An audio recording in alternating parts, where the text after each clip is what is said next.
will continue to set the pace for Antaston Flabush for the day. Yatas to Baronessa Sopa, into the Facebook, Facebook, as a rent to what promoter follow. No one shall out to message up. As a rent to Facebook, no follow. No shall not follow to message up. Yamakan come message in a show to come.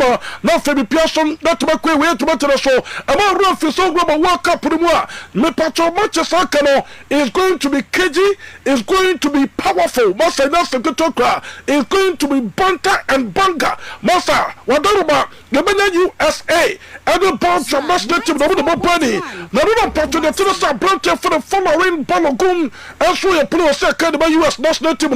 Now, Bronte also Konya record. And Manchester, the patron the Tennessee FIFA put a focus to every review record now. Omo patches okay, referee FIFA or trying them. Not for the patron Bronte for the following Balogun record. No, the patron record. Then he said to me, and to patron the Tennessee, Omo rested to the decision. I mean, I'm here to my patron USA. And I'm for Paul from national team already to the following Balogun as we met to the second and the US national team. And I'm patron the Tennessee, Belgium, FNO, Womoso Ente, Womo appeal Coba, US, and also the Coba FIFA and Pedifasa already to the Jenny Infantino, Madame and Patron Montas Nafay, Monster Champion, and could for the following Balogun, the record now, the Patron Pedifo, Mara Sentia, Mose Dapi, and this stage, na Canon, Namia Tumateska was short to the Pono, Monster Champion, Yeti Passa, Massa Dima Muye, and Trey, I'm Patron the Tennessee, Belgium and Pedifo, and just appeal to the Queno, whatever my Tennessee,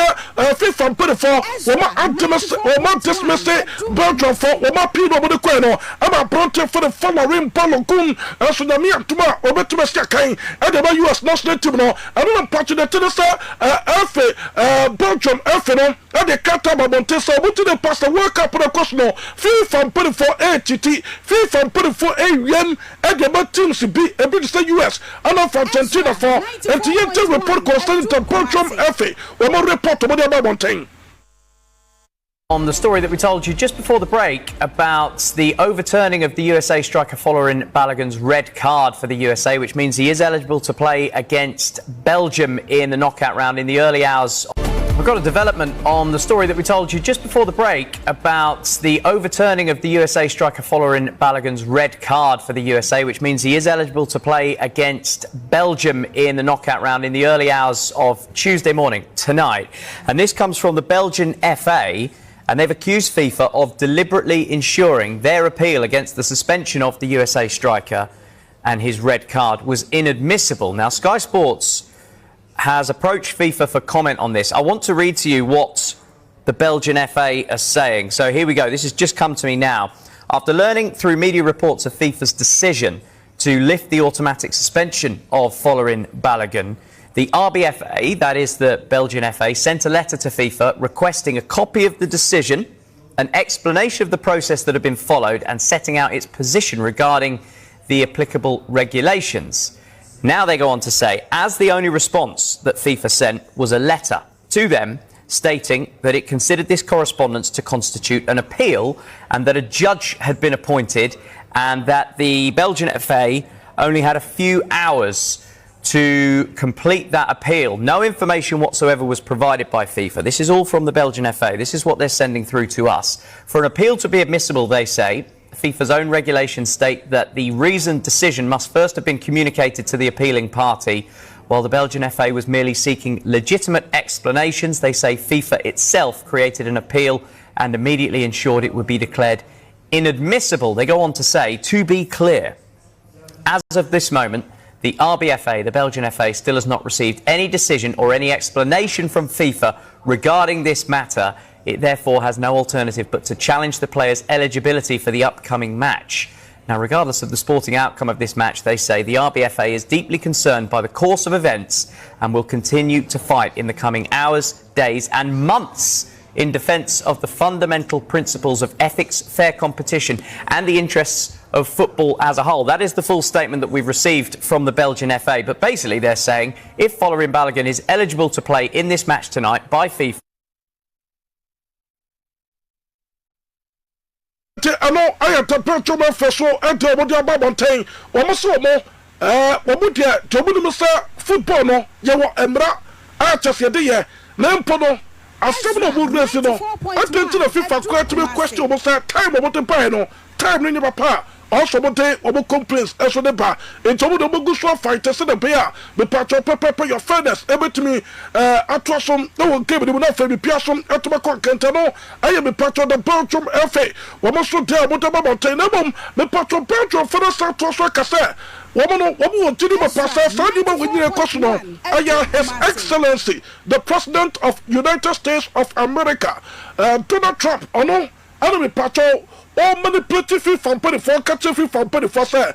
I couldn't for the following Balokun, the patcho, a woman thing, nothing, record of whatever when you finish so the young patcho met to be eligible. No what to about the next game. And the US national team. I don't patcho to the Trump. His Excellency, the President of America, Donald Trump, Ababantang, as well to the Tampa. Now, the patron Donald Trump, out there, or the boy, or say the patron, Papana, your friend Jerry Fantino, and then the Cometino, and then the team, no, one way very smart waters here. No one can trouble, sir. We will understand with the system or catch up with a review. Record back. We will tell my planter for the following Pologono. Nothing. We will to system of Metaki. No one can't trouble the system of Montaki. One can't trouble somebody say, and also when you say, no one, they have 5 and 24, and a trust the moon sampa. I couldn't for the following Pologon. The patron the record no, and never pass it to me to that. Now, I'm missing the next game. And the patron FIFA put the focus here. We want to review, we want intercession, and to control. Mammy Vito already didn't turn a trap. The patron, the President of American Swan, and also the Twitter concerning a branch for the following Balokun the record no. Yeah, Mr. President, are you going to talk to the Belgian Prime Minister before the game? I didn't think of it, but I would. He's a good man. I will tell you this. The people in Belgium, if they win the game, they can be very proud. If they would win the game with a player missing, it would have been a different feeling. You can't do that. And I'm very glad all I did was ask for a review. I didn't say you have to do this. This man is a smart, tough man, Gianni Infantino. He's a smart, tough man. And his stock has gone through the roof because what the job he's done has been great. And I feel we have to have all the best players on the field. His Excellency of America, Donald Trump, that's what you took. Now, me patron, the say, when you know quite brought here for the Poloco, so I'm not still Polocum. When you didn't with that record here, that's what you didn't pass a picture. That's what you could have some. His Excellency, the President of America, Donald Trump, and the Atuja. I asked for a review because I didn't think it was a foul. And, you know, again, I'm good at this stuff. I didn't think it was a foul. I thought it was two great athletes that crashed into each other and got entangled. That was not a guy punching somebody in the face or anything that, you know, would be different. And I think it's a terrible, if they wouldn't allow, you know, a top player, maybe the best, maybe among the best players on the team to play, I think it would have had a big stain. And I related just that feel. I didn't tell him what to do. I can't tell him what to do. But and I don't believe he made the decision. I think it was a committee that made the decision. And they made the right decision because, number one, it wasn't a foul. And you want to see a game with your best players. You don't want to say, how would you feel if I took, you know, we take Messi out? Look, you know, he ran into somebody. Or we took Ronaldo. You bunked into somebody, we're going to take you out of a game. He's great. Well, Harry Kane, we're going to take you out of the game, Harry, because you happen to hit somebody a little bit harder than you can't do that. If you would have taken him out, I think it would have really stained this incredible champion. We got to have our best players, and Belgium's got a great team, by the way. We got to have our best players, and they have to have their best. And if we win or we lose, it's fair. Otherwise, let's say we lost him and we lose the game. It would be a terrible thing. So I think they made a really brilliant decision. I think the referee's call was horrible. And nobody talks about that. They talk about the red card like it's fine. Nobody talks. The referee's decision to red card. I didn't know what the hell a red card was. When I found out, I said, you got to be kidding. This guy just hands up. Okay, you... President of America, Donald Trump, yesterday, what are the pundits artists were discussing the decisions of the referee against a branch for the following Paulo Kun. I will walk up in the Monty. Now, me and Tuba, my friend, two of them games, air torture. I will walk up in the man. I know painting, then yes, a good crack. England national team, no, one more anti Mexico for trouble coming and sir, one more to more, and I might be pierced to be quiet to the English national team, a branch the thing, and the Jude Victor William Bellingham, Pelico, do not for the Jude Bellingham, and I've already think also the Hurricane Atlas, where the players are about 3 goals now, and they about the English national team, or and the Quinonis, and so not to be Platina, and I've Raul Alonso Jimenez, and so to be Bogo, true poverty, and about Mexico national team, now Mexico for me, Pacho, but before to the Master after saying, come in the what must it be, and you might cost walk up in the moment, and to walk us about to Bunny, Master. When I said control, where you Mexico, the patron to the game, and I just say, what would you I don't talk about where you're young copy, pop, and to the young coach in your course.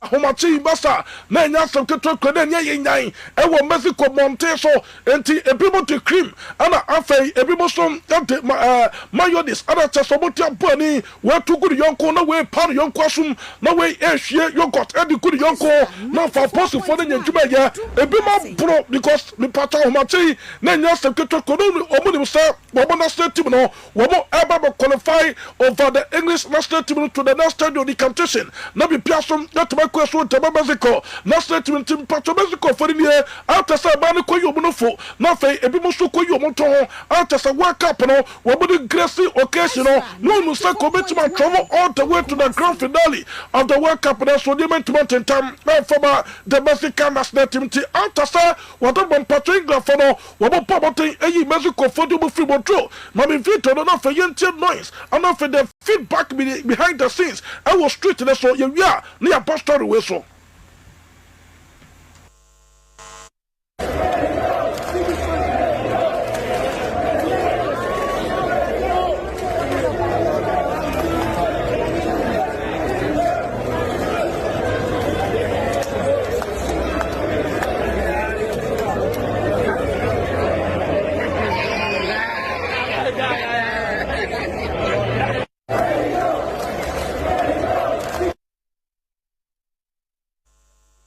The English fans after the game where you knew England for the 2 year Edinburgh Mexico for no after say obucho mo ko ye na fanku go sako ye at the moment and England for no and I just saw a bit so boba what about the nyum Enam street no more what about patcho ma me fa to the say yes no boy na for yen ko tie nyuma England for no control ye Edinburgh Mexico for no masa ahomachi panya post for no just say womo aje very intelligent and wo point England for no buyer kasaba be kasai ka England for ba kwado hwie ama just be the hospital what dey yen ko tie nyum no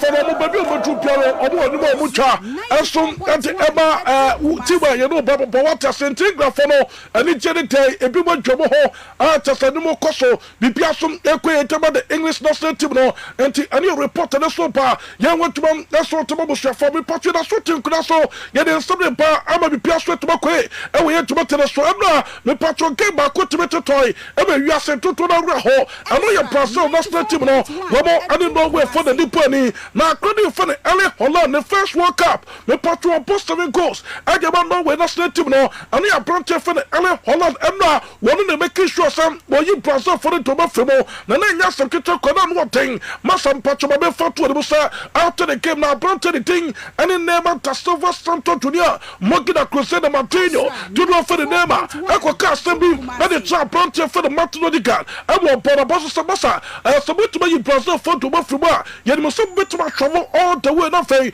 multiple room into the grand finale of the competition from Mutumako de Capono, said to my Maya, that yet Brazil national team no, with already getting color as Lottie on the bench, no, you did a possible out there, move to my cock with your work up into way, and your name and the last dance, the last game of ball for the Brazilian national team. Then what I got Brontia, you for the Martino de Gat, and put a passo, now catch you Massa, to Mano, move to my Kubanim, then to Kubanime, now for Monco to work up, and no enemy patch there and summer, or I didn't name her, and so let about Brontia for the Martino de Gat, only a captain, anyone know when national team no, and to the phone, that's what they pass, none of patch already thing, and it just said Passayo, all in favor of Federation Junior, to know for the Federation Junior, see a player. Osia kan enso ante about gelman to bobo kono me patron do them and a person national team no nyema to bankoye enso enform person national team no na man patron ready to the federation to the say yem fan to pire so kabo piate say eno motates anya say wo mu jan po no ante ama no we for no mo po na for person for no aka to mo on a counter break cause there be na no omo plus no na mo patron mo plan obo de ko pitch no we for no extra price person for no what is the ko mo so control ball no and if we move fast managing game no we must surprise Brazil for no and on the pitch no na Brazil for the who do munya our pitch so already to the camera slot here do better be and make tactical changes that's what they to say not no way for no we the can we give them out so plans are over the park now nothing so Brazil for them the better more for power no way for no and it's about a branch for the Federation Junior on also the tutor now be part of the start to the game and a branch for the LA Holland, but I'm for the most one stand 14 come out. I will mention, oh, we are saying, Obi, you mention, part of the Jeffrey and I open was 1 year or say, Federation Junior video, and I'm patch already to the Federation Junior. Echo Hage, a branch for the LA Holland, say, hey, LA Holland, me patch on him crowd here. Master was surprised Brazil for no. 1 year you must say, that you may know what the bar pitch in the snow, near different as no, or any antidote, sir, what better continue our pitch in the snow, near different as no so ya dear, Master Bobadia so better control our game more. Now so be patch of chances, so we you know, what to mean, let's take advantage. And the boss new Guntram, and maybe Piasso to be quiet. And they about nowhere for no, once I brought for the LA Holland, and no, you have 2 chances. Me patch 2 chances no, but I second goal on the criteria.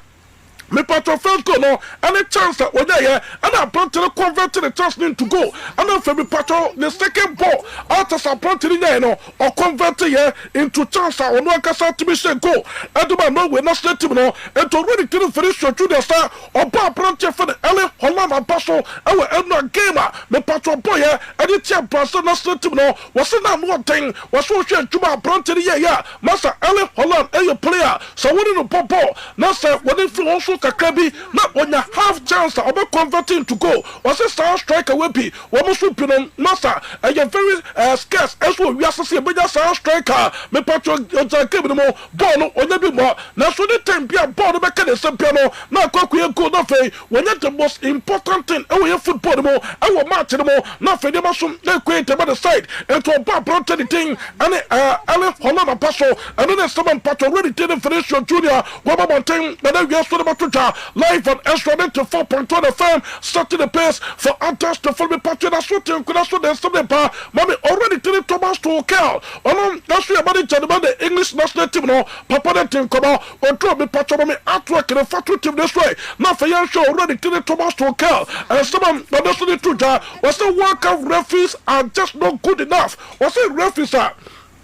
Omo work up and must say no me patron omo performance no wo form pabo pa was it reference the performance our form was social decisions so omo take our pitch this one no anka so twe won tia here was it share abranche for Rawood Timidas Alonso and no penalty na orani nya ye and the ball to them and the tia English national team no was it star penalty we pa no na penalty pen what I said no yes sama me patron ready thing and so the Thomas to kill manager and the English national team no on so mo monte the Twitter, Major Pastor Sasaway, FIFA and put a further question already thing, as for the Thomas Trokel, and on their report to the super. Now, the Patrona, the England, among for now, England, what I say, last time could talk to and Chrono, instead of say, the Patron come to my Tanofe, and a pay commit to my Coscuno, and credible brain to my Coscu, and Chrono, and credible brain chart, or my phone trusser, or one person badantum, one person who showed their son, the Patron for them say,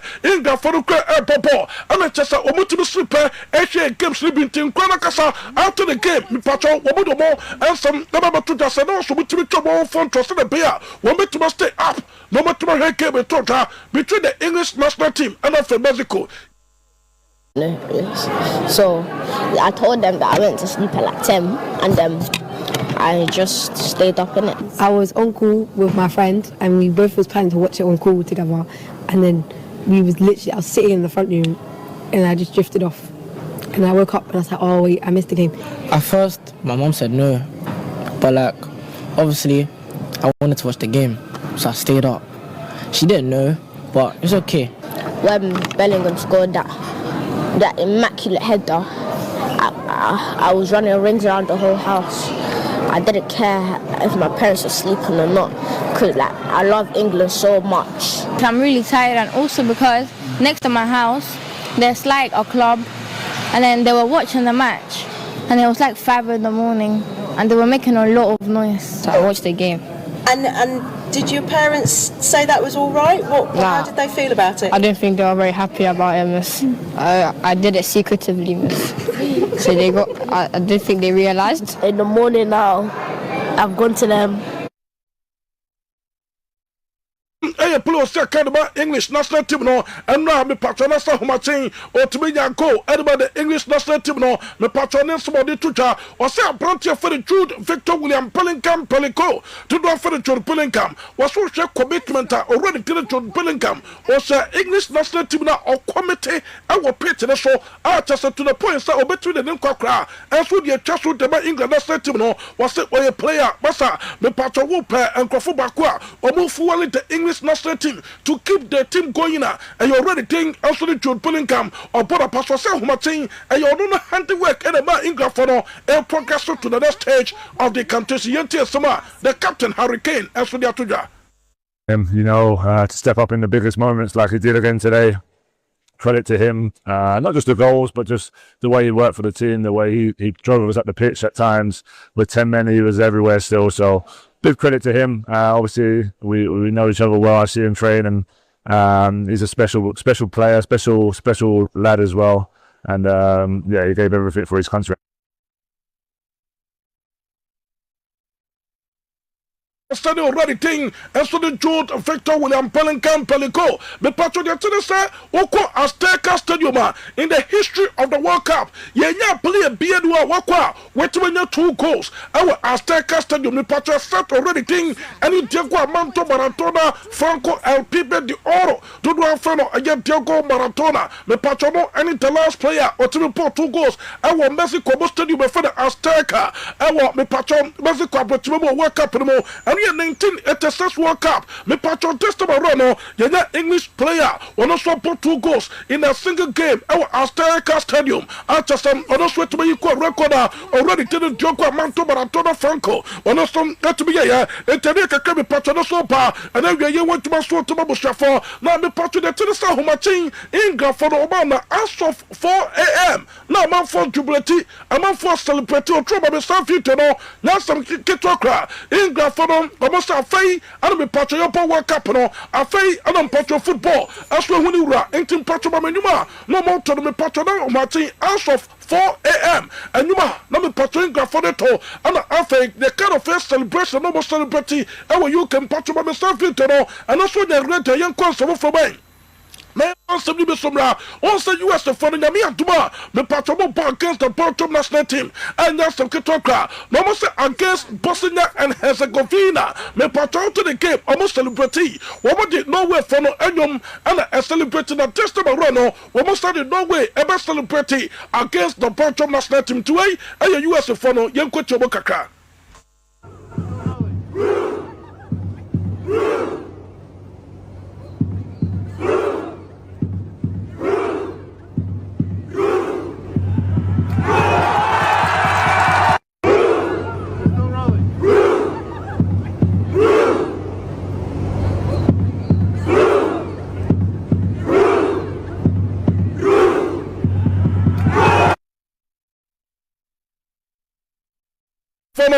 omoso na dia no mo ye na me patwen ko Mexico na homatin game ne kosun patwo papa bia won na busuafo bo sedem omo hwe match no papa no bodam e wadam ho anya asem keto kro ho de oje de ho ekoya me patwen grafo no fa so drill Mexico fo no papa no ontiment say wo de yenkuti ni su ni kakra na yenku ani mai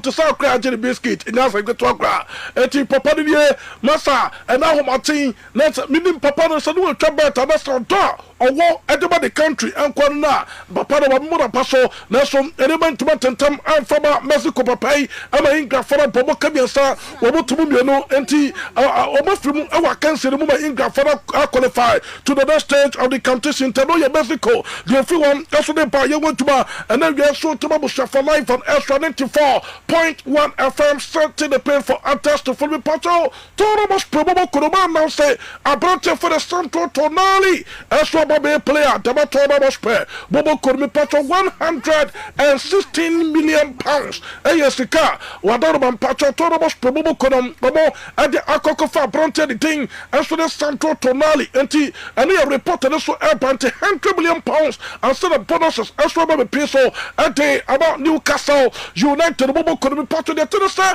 Woko Nottingham for Bobo Kurumi so ya Ora anything that's Ora anything and Oliver GLASNER and your former manager of Crystal Palace also and perfect my official announcement say already did Oliver GLASNER about their manager the man Nottingham for Bobo Kurumi international announcement about me patcho already thing and Rupi Namorim me patcho your former manager and Manchester United Bobo Kurumi Walante and Milan me patcho Koko manager and the AC Bobo Kurumi na Odruya na central for you the Kakasa Masa Wapa uko coach Manchester United uko hie and you meant to mountain top of Fabo attend to the AC Bobo Kurumi to Wajatum no this one who as soon as I yento already tell Robin Amorim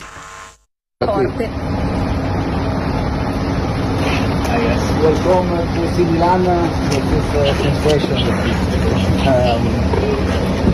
Sono davvero molto felice di essere qui, è un onore essere l'allenatore del Milan. Perché hai scelto il Milan? Because if you see my only interview that I gave, it's a club that is really special.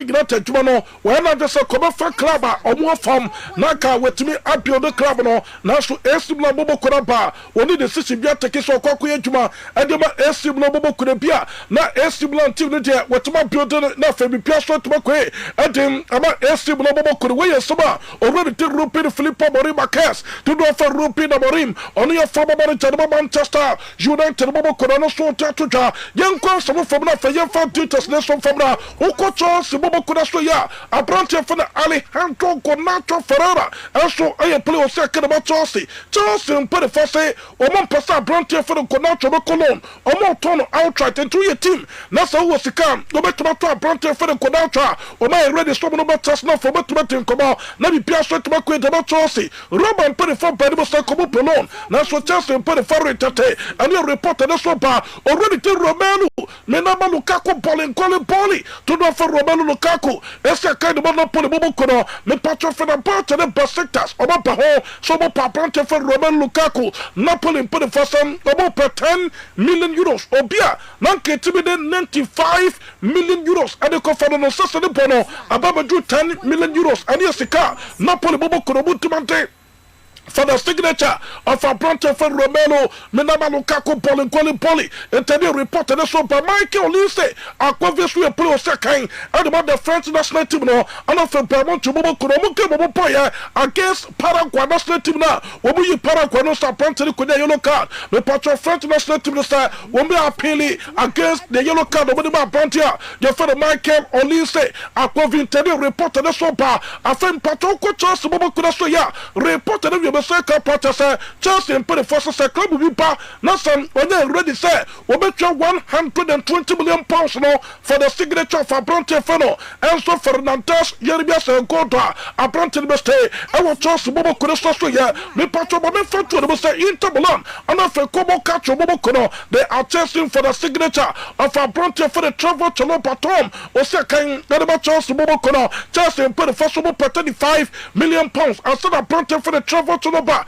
or Manchester United Bobo Kono, or may determine second Piasso, or Andy or William Tchouameni Johnny, or second about Real Madrid Bobo Kono, or Bokoko 5 Bronte, and second, and so to Manchester United Bobo Kono, according to report intelligence, made from the corridors of Real Madrid Bobo Kono, Patas Obajatum, already to the Tchouameni, Wabatono, Omope 85 million pounds, 85 million pounds. And said I'll go back to Bobo Kono, Obaja Bronte for the Tchouameni. I'm a Brantano, I swear to my second, I'm a Manchester United Bobo Kono. According to report to my second way, airport of Manchester United and 24, Oma ready to fly. Nothing, Oma to make a direct meeting with already did the done for Antonio Perez Rodriguez for the signature of a Brantani thing and some Aurelian Tchouameni Johnny. Now reported that you Maseka, airport of Real Madrid Bobo Kono ready. Manchester United and 24 bar, woman of Mobatas Nafe already did the Tchouameni Koko Sakai, and the Manchester United Bobo Kono, so Tchouameni to be qua, Real Madrid Bobo Kono to 2 midfielders, a Bronte for the Enzo Fernandez, and of a 1 defensive midfielder to come on board for the straight to be Sakai, and about Real Madrid Bobo Kono, and reported the swamper, now the patron Yetinia, but before to the Musa, Ukwan Savofoma, the patron 70 and Tosha Pame Wutuma, and so to Bobo Shafokama, and maybe Pierce to Makubi patron, Pasa Bobo Kono, and more patron Sandra, and that's now matching a for Anthony Gordon Juma, or yeah, that about the English national team, no, and here there is it here, Obukofa, a branch for Anthony Gordon, very quick, Okreti, was that better defend and I found Cronon, but to make Kreti chance of Papa, that way there is it here, pass of Obukono, Wabadi Kofa, a branch anything, and so the Anthony Gordon, and on a reported the super life, or the Gordon shoe, Pabakata 94.1 FM, starting the pace for Antasto for the patrol on the part of Manchester United, Obukono, Bronte for the Tchouameni, we in free well, or more targets near a Bronte for the Andre Santos, already to the Alan Scott, and of a Bronte for the Phyllis Kalu Imecha, or second about Borussia Dortmund Bobo Kudasa, players with a target, and some other Manchester United Bobo Andre Santos, Newcastle United Bobo Kudaso, Anthony Resna, or Papa Bronte, your for the Andre Santos was second, and about Chelsea Bobo Kono, Messi. We have Berman, that's the one to Berman car, the patron to the Bacopa, and wanted to make her barmaster, the pennies engineer, and wanted to make her barmaster, the mister of the moment, and that's the good for line on 2 TV, so yes. Line on your 2 TV, so and yeah, 0246 72 7677 for Dr. Cecilie, we have Berman. Nasa wutum personal taje muntama me patrolman kolum Viagra man kolum adra ebaba wuntino aye titriti na fa wutra so a obo bonjuma cha obo wie no na honam yo ya me patrolman wie no na just say no kokoto hospital na ya fon koto hospital so nche obama de bewu efesa be patrol by force ana oba wuntino aso to be structure ya wutuma ya wo yire ho ntuma me patrol we the natural one aba and one to neck Haba Mister, and told them what thing, and told them Portuma, and told you natural. What no must throw ya, Mr. Wow, Obama, out of from Bosumia, one to Obama, Obama, out of from 2 weeks near, one tenenka, on 10, no, the patron on to neck a promise to Lipia, said away, me patron, Obama, Obama active, Obama, Portuma to Sako Franchise, Obama, the patron to my year, Papa, I'm on this way to my j, and we have to neck, Haba Mister, and 20 points to make catch out, the patron for doctors is here, the pennies in engineer Doneke Burmester Dr. Estelle enu betin komo obetse do de beka Doneke ho and now come pass for 20 minutes or bad beche 30 minutes or bad beche obo bakwa enter osabo pomienu enter osabo pomiensa or bad beche awarge de beso last time to talk Doneke Burmester beka osamo onton so last time to from Dr. CCA na Dr. no tin komo o tse do de beka Doneke ho me pato o tse do de beka ho na me pato wo baba no entenya no ena homatin ebenya no kama ama work up no what ma baby bibia so betuma ko enso entabon me pato wo tanto so tantam wo sperm count I was foba na anase what yare eno pato so immune system na hoto na bafam wo